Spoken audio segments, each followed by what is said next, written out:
Visuals కావచ్చు ఈ వార్త కూడా చాలా వరకు అలర్ట్ గా ఉంది. ఎందుకంటే ఇది కేవలం మిమ్మల్ని భయభ్రాంతులకు గురి చేయడం కోసమో మిమ్మల్ని ఇబ్బంది గురి చేయడం కోసమో కాదు. కేవలం ముమ్మాటికి ఇది జరుగుతున్న విషయాల్ని మీ దృష్టికి తీసుకురావడం కోసం మాత్రమే. ఇది కొంత డిస్టర్బెన్స్ విజువల్స్ గా ఉన్నాయి. ఇది ఎవరిని కూడా భయభ్రాంతులకు గురి చేసేటువంటి వార్త అయితే కాదు. సో ఇది కేవలం వార్తని ఏ రకంగా ఉంది, అక్కడ విమానాలు ఏ రకంగా క్రాష్ అయ్యాయని చెప్పించడం కోసం మాత్రమే ఈ వార్తను వేస్తున్నాం. అయితే కేదార్నాథ్లో ఒక వైమానిక దళ హెలికాప్టర్ కుప్పకూలింది. మరమ్మతుల కోసం MI-17 హెలికాప్టర్ ద్వారా మరొక హెలికాప్టర్ని ఎయిర్ స్ట్రిప్కు తరలిస్తుండగా ఈ ప్రమాదం చోటు చేసుకుంది. ప్రమాదంలో ఎలాంటి ప్రాణ నష్టం జరగలేదన్నట్టు తెలుస్తోంది. అధికారులు ఇప్పటికే ప్రాణ నష్టం జరగలేదన్నట్టుగా నిర్ధారించారు. కెమెరాల్లో రికార్డైన దృశ్యాలు కేదార్నాథ్ హెలిప్యాడ్ నుంచి గోచార్ హెలిప్యాడ్ వద్దకు కూడా ఈ హెలికాప్టర్ వెళ్తోంది. అయితే ఒక హెలికాప్టర్ని మరొక హెలికాప్టర్ తీసుకెళ్తుండగా ఈ ఘటన చోటు చేసుకుంది. ఆ తీసుకెళ్తుండగానే మందాకిని నది సమీపంలో ఈ ఘటన చోటు చేసుకుంది. బరువు కారణంగా బ్యాలెన్స్ కోల్పోయిన హెలికాప్టర్ బ్యాలెన్స్ కోల్పోయింది. దీంతో ఏదైతే హెలికాప్టర్ని తీసుకెళ్తున్నారో ఆ హెలికాప్టర్ అక్కడి నుంచి కుప్పకూలిపోయింది, కింద పడిపోయింది. ఇక గతేడాది మే 24న ల్యాండింగ్ సమయంలో సాంకేతిక లోపం తలెత్తిందన్నారు అధికారులు. సో ఈ సిచ్యువేషన్ చూస్తే కనుక కేదార్నాథ్ సమీపంలో వైమానిక దళాలకు సంబంధించిన ఒక హెలికాప్టర్ కుప్పకూలిపోయింది. అయితే ఇక్కడ మీరు చూడొచ్చు 2 హెలికాప్టర్లు కనబడుతున్నాయి మనకి. మరి అక్కడ ఏం జరిగిందనే విషయాన్ని చూపించే ప్రయత్నం చేస్తాం. మొదట ఇక్కడ వింగ్స్తో ఉన్నటువంటి హెలికాప్టర్ అయితే కనబడుతుందో అది యాక్టివ్లో ఉన్న హెలికాప్టర్. అయితే అక్కడ కింద వాలిపోతున్న హెలికాప్టర్ అయితే కనబడుతుందో అది కొంత సాంకేతిక లోపం కారణంగా గతేడాది మే 24న అక్కడ ల్యాండింగ్ సమయంలో సాంకేతిక లోపం తలెత్తింది. దీంతో దాన్ని మరమ్మతులు చేపట్టేందుకు, దాన్ని తిరిగి ఉపయోగంలోకి తీసుకొచ్చేందుకు ఒక చోటుకు తీసుకెళ్తున్న నేపథ్యంలోనే, మరొక చోటుకు తీసుకెళ్తున్న నేపథ్యంలోనే ఈ హెలికాప్టర్ మిస్బ్యాలెన్స్ అయింది. అంటే హెలికాప్టర్ సహాయంతో ఇంకో హెలికాప్టర్ని అక్కడ తీసుకెళ్తున్నారు.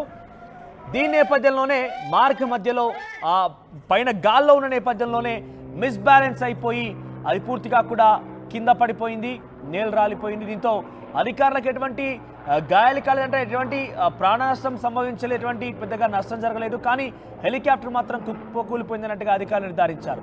ఈ ఘటన కేదార్నాథ్లో వైమానిక దళాలకు సంబంధించిన హెలికాప్టర్కి సంబంధించినటువంటి విజువల్స్ చూస్తున్నాం.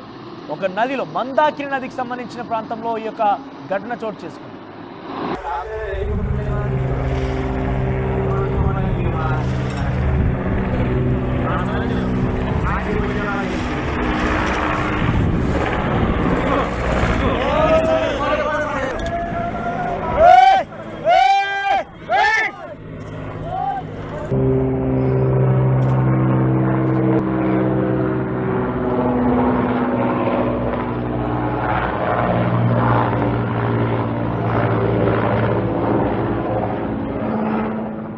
ఏడాది కొంత టెక్నికల్ సమస్య వల్ల, ల్యాండింగ్ సమస్య వల్ల అక్కడే నిలిచిపోయింది ఆ హెలికాప్టర్.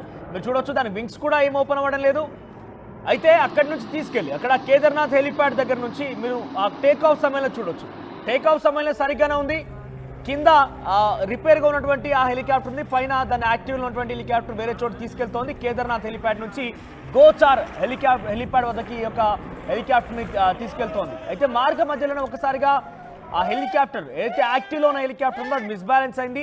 కొంత ఫ్లక్చువేట్ అవుతూ అటు ఇటుగా ఊగినట్టు నేపథ్యంలోనే ఆ కింద ఉన్నటువంటి ఆ తాళ సహాయంతో, రోప్ సహాయంతో బిగించినటువంటి ఆ కింద హెలికాప్టర్, రిపేర్ అయినటువంటి హెలికాప్టర్కి సంబంధించి ఆ యొక్క రోప్ కూడా తెగిపోయింది. ఆ యొక్క రోప్ కూడా తెగిపోయిన నేపథ్యంలో ఒక్కసారిగా గాల్లో అలా పతంగిలాగా తేలియాడుతూ కొంత దూరం తర్వాత మందాకిని నదిలో ఆ హెలికాప్టర్ కుప్పకూలిపోయింది. సో ఈ యొక్క ఘటనలో ఎటువంటి ప్రాణనష్టంగా ఎటువంటి నష్టం వాటిలో లేనట్టుగా అధికారులు నిర్ధారించారు. మీరు చూడొచ్చు టేక్ ఆఫ్ సమయానికి సంబంధించి ఒకసారి టేక్ ఆఫ్ సమయానికి సంబంధించి విజువల్స్ మీకు చూపించే ప్రయత్నం చేస్తా. టేక్ ఆఫ్ సమయంలో అక్కడ రెస్ట్లో ఉన్నటువంటి ఆ రిపేర్లో ఉన్నటువంటి హెలికాప్టర్ని చాలా ఈజీగా మొదట టేక్ ఆఫ్ చేసే నేపథ్యంలో యాక్టివ్గా ఉన్న హెలికాప్టర్ MI-17 రిపేర్ చేసేందుకు టేక్ ఆఫ్ సమయంలో మెల్లగానే తీసుకెళ్తోంది. పైగా ఫస్ట్లో లేచి టేక్ ఆఫ్ చేసే నేపథ్యంలో చాలా స్మూత్ మూమెంట్ అయితే కనబడదు. ఎటువంటి గతుకులు కానీ, ఎటువంటి ఆ మూమెంట్ ఫ్లక్చుయేషన్స్ కానీ కనబడలేదు. కానీ కొంత హైట్లోకి వెళ్ళి దాన్ని తీసుకొచ్చేటువంటి ప్రయత్నంలో భాగంగా మిస్బ్యాలెన్స్ అయినటువంటి ఆ సిచ్యువేషన్లో ఆ రోప్ తెగిపోయింది. దీంతో ఆ రిపేర్లో ఉన్నటువంటి MI-17 హెలికాప్టర్ కుప్పకూలిపోయింది.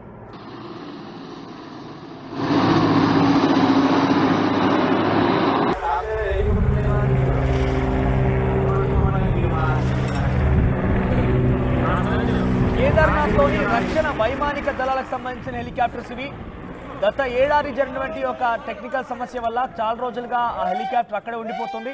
దాని మరమ్మతులో భాగంగా ఇతర చోటికి తీసుకెళ్లాల్సిన నేపథ్యంలోనే మరొక వైమానిక దళానికి సంబంధించిన హెలికాప్టర్ దాన్ని తాళ్లతో కొన్ని ఇతర సదుపాయాలతో దాన్ని బిగించి ఆ హెలికాప్టర్ ద్వారా తీసుకెళ్లే ప్రయత్నం చేస్తున్న నేపథ్యంలో ఒక్కసారిగా గాల్లోకి ఎగిరిన తర్వాత కొంత దూరం ప్రయాణించిన తర్వాత ఆ రోప్ తెగిపోయింది. ఆ బిగించినటువంటి ఆ యొక్క సామాగ్రి తెగిపోవడంతో ఆ రోప్ తెగిపోవడంతో ఒకసారిగా అంతటి హైట్లో నుంచే కింద మందాకిని ఒక నదిలో ఆ హెలికాప్టర్ మీరు చూడవచ్చు. ఇక్కడ టేక్ ఆఫ్ సమయంలో బాగానే ఉంది.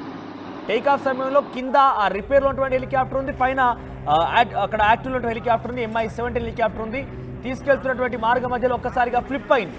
అంటే అక్కడ ప్రయాణికులు లేరు, వింగ్స్ కూడా లేవు కాబట్టి ఆ హెలికాప్టర్ ఒక్కసారిగా ఆ గాల్లోనే రొటేట్ అయింది, గాల్లోనే కుదుపులకు లోనైంది. ఈ నేపథ్యంలోనే రోప్ తెగిపోయింది.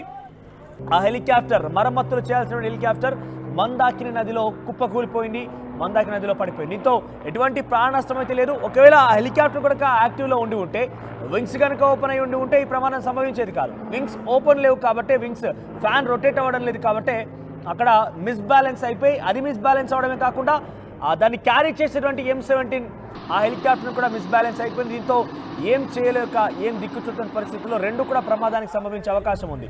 మీరు చూస్తే ఆ గాల్లో ఫ్లిప్ అవుతున్న నేపథ్యంలో కూడా, రొటేట్ అవుతున్న నేపథ్యంలో కూడా ఒకవేళ కనుక ఆ రిపేర్లో ఉన్న హెలికాప్టర్ కనుక ఆ యాక్టివ్ ఉన్న హెలికాప్టర్కి ఏ కొసాన తాకినా కూడా ఇక్కడ మొదట్లో ఉన్నటువంటి హెలికాప్టర్ కూడా కుప్పకూలిపోయింది. కానీ ఇంతలోనే అక్కడ అలర్ట్ పైలట్స్ కావచ్చు, వెంటనే ఆ హెలికాప్టర్ యొక్క రోప్ తెగిపోవడంతో వాళ్ళు వేగంగా ముందుకు వెళ్ళిపోయారు. దీంతో ఆ హెలికాప్టర్ ఏదైతే ఉందో అక్కడ నదిలో పడిపోయింది. ఆ పడే సిచ్యువేషన్లో కింద ఇతర నిర్మాణాలు ఉన్నా, ఇల్లు ఉన్నా, లేకపోతే ఇతరత్రవి ఏమైనా సామాన్యమైనటువంటి కొండ చర్యలు ఉన్నా కూడా ఆ హెలికాప్టర్ బ్లాస్ట్ అయ్యేది. హెలికాప్టర్ పూర్తిగా బ్లాస్ట్ అయిపోయేది. కానీ పడడమే అది నీటిలో పడింది, ఆ నదిలో పడింది కాబట్టి చాలా పెద్ద ప్రమాదమే తప్పిందని అంటున్నారు. ఎటువంటి ప్రాణ నష్టం లేకపోవడంతో అధికారులు ఊపిరి పీల్చుకున్నారు.